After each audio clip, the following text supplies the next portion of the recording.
আমাৰ অসম চৰকাৰৰ 5টা আঁচনি আজি আমি আলোচনা কৰোঁ। প্ৰথমতে অৰুণোদয় আঁচনি কোকৰাঝাৰ জিলাত যোৱাবাৰ 60,000 বেনিফিচিয়াৰী আছিল।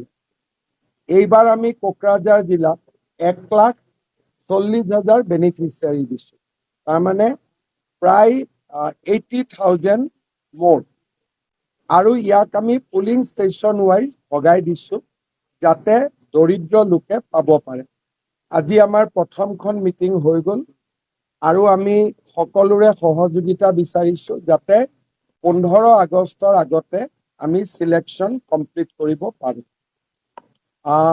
মুখ্যমন্ত্ৰীৰ আত্মনিৰ্ভৰ অসম আঁচনি, এই আঁচনিৰ অধীনত কোকৰাঝাৰৰ প্ৰায় 3,000 যুৱকে 2 লাখ টকাকৈ লাভ কৰিব।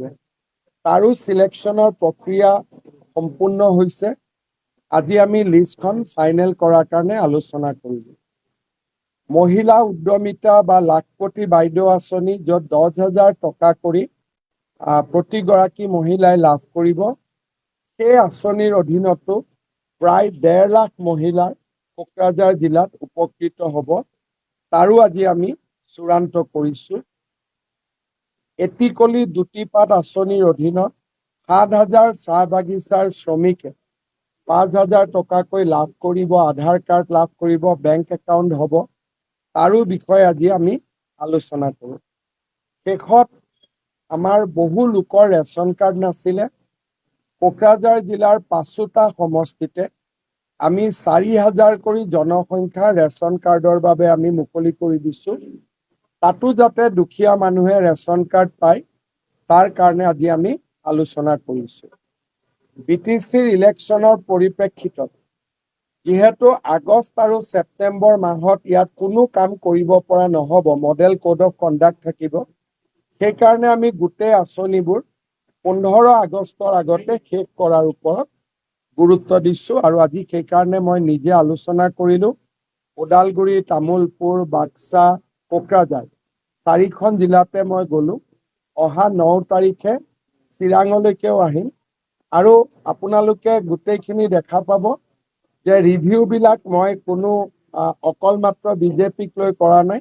আটাইকেইটা পলিটিকেল পাৰ্টিকে বহুৱাই পেলাই আমি বিষয়বোৰ আলোচনা কৰিছোঁ যাতে আঁচনি কোনো পলিটিকেলাইজ নহয়, আঁচনিবোৰ যাতে সকলো মানুহে একেলগে পাব পাৰে। এইবাৰ আমি কেইবাটাও ৰাস্তা অসমমালাত লৈছোঁ, কাৰিগাঁৱৰ পৰা কোকৰাঝাৰ, এই ধৰণৰ কেইবাটাও লৈছোঁ। আৰু লিষ্টখন মোৰ হাতত নাই, কিন্তু অসমমালা আঁচনিৰ অধীনত BTCত এইবাৰ প্ৰায় 350 কিলোমিটাৰ নতুন ৰাস্তা হ'ব। ডেফিনেটলি যদি সোমোৱাই দিয়া নাই মই প্ৰমোদ বড়োক ক'ম। আমি এইবাৰ স্কিমখিনি ইমান চাইণ্টিফিকেলি কৰিছোঁ যে সকলো পুলিং বুথত পাবই লাগিব, তাৰমানে সকলো শ্ৰেণীৰ ৰাইজে পাব। তাৰপিছত আমি স্কিমটোৰ যিটো ক্ৰাইটেৰিয়া দিছোঁ, সেই ক্ৰাইটেৰিয়া অনুসৰিও স্কিমটো সাৰ্বজনীন হ'ব। প্ৰত্যেক সমষ্টি, প্ৰত্যেক গাঁও, প্ৰত্যেক পুলিং বুথ। আগতে এনেকুৱা আছিল যে বিধানসভা বুলি ক'লে এখন গাঁৱৰ পৰাই দি দিব পাৰিছিলে। এতিয়া আমি ইমান ছিষ্টেমেটিক কৰিছোঁ যে প্ৰত্যেকটো পুলিং বুথ বুলি ক'লে সকলো জাতি জনগোষ্ঠী আহি গ'ল। ক'ৰবাত এটা দুটা বেছি কম হ'ব পাৰে, কিন্তু সম বিতৰণ, সেই উদ্দেশ্যটো এইবাৰ আমি আগত ৰাখি কাম কৰিছোঁ। গতিকে এইবাৰৰ লিষ্টখন বহুত ভাল হ'ব। আগতে অৰুণোদয় প্ৰথম দ্বিতীয়ত অলপ খেলি মেলি আছিলে, কিন্তু এইবাৰ আমাৰ লিষ্টখন বহুত ভাল হ'ব বুলি মই আশা কৰিছোঁ।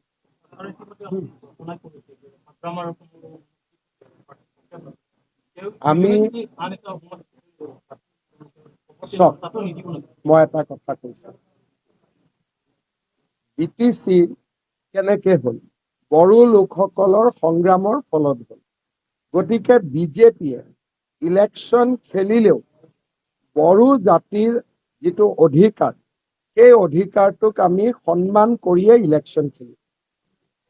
তাৰ কাৰণে যি নীতি আমি ল'ব লাগে সেই নীতি আমি সময়ত ল'ম, কিন্তু ইলেকশ্যনটো আমাৰ এটাই লক্ষ্য হ'ব যে খুব শান্তি, বন্ধুত্বপূৰ্ণ আৰু সৌহাৰ্দ্যমূলকভাৱে যাতে ইলেকশ্যন হয়। সেইকাৰণে ক'ত টিকট দিব লাগে, ক'ত টিকট দিব নালাগে, এটা সময় আহিব, তেতিয়া আমি বহি আলোচনা কৰিম। আজি সেই সময়টো অহা নাই। সেই সময়টো 15 আগষ্টৰ পিছত আহিব। গোটেই ৰাস্তা শেষ কৰি দিবৰ কাৰণে অসমৰ টকা পইচা দি নোৱাৰে। অসমখন গৈ পেলাই আমেৰিকাৰ পৰ্যায়ত যাব লাগিব যে ইমান টকা আমাৰ লগত আছে যে আমি যি ইচ্ছা তাকে কৰিব পাৰোঁ। গতিকে সীমিত সামৰ্থ্য দি আমি যিমান ৰাস্তা বনাইছো সিমান ৰাস্তা হৈছে। কিন্তু যদি আপুনি কয় যে বেয়া ৰাস্তা মই বিচাৰি উলিয়াম, আপুনিতো বিচাৰি উলিয়াব পাৰিবই। কাৰণ ভাৰতৰ আটাইতকৈ ধনী ৰাষ্ট্ৰ তামিলনাডু যদি যায় তাতো বেয়া ৰাস্তা পাব। মই ৰাইজৰ কথাই কৈছো যে বহুত ৰাইজে বিচাৰে যে মোৰ গাঁৱৰটো হওক, মোৰ চুবুৰীটো হওক। সেইমতেতো আমাৰ টকা পইচা নাই। গতিকে এইবাৰ আমি 3000 কিলোমিটাৰ ৰাস্তা বনাম। MLA MP সকলে লিষ্টখন বনাই দিয়ে যে এইটো অগ্ৰাধিকাৰ। গতিকে শেষ অগ্ৰাধিকাৰ গৈ পাওঁতে আমাক আৰুতো কেইবা বছৰো লাগিব, আৰু সেইখিনি পাওঁ মানে আগত বনোৱাখিনি ভাঙি যাব। সেইকাৰণে এনেকুৱা নহয় যে অসমত প্ৰতিটো ঘৰৰ সন্মুখত আপুনি ৰাস্তা বনাব। BTRত আৰু এটা বহুত সমস্যা আছে। বহুত ফৰেষ্ট গাঁৱত মানুহ বাস কৰে আৰু ফৰেষ্টত আমাক ৰাস্তা বনাব অনুমতি নিদিয়ে। গতিকে BTRৰ সমস্যা বহুত সুকীয়া, আন অঞ্চলৰ দৰে নহয়। বহুত গাঁও ধুনীয়াকৈ আছে, আপুনি ভাবিব এখন গাঁও, কিন্তু গভৰ্ণমেণ্টৰ ৰেকৰ্ডত চালে গম পাব এখন ফৰেষ্ট। গতিকে তাতো সমস্যা আছে। এবাৰ লিষ্টত খুব সম্ভৱ নাম দিছে, টেণ্ডাৰ হৈ যাব। কোনটো ৰাস্তাৰ কথা কৈছে? সৰলপাৰা যোৱা ৰাস্তাটো মই নিজেও গৈ আহিছো আৰু এতিয়া কৰি আছে কাম। মই ৰাইজৰ সৈতে আহি ভাত এসাঁজো খাম, সেইটো মোৰ টাৰ্গেটত আছে।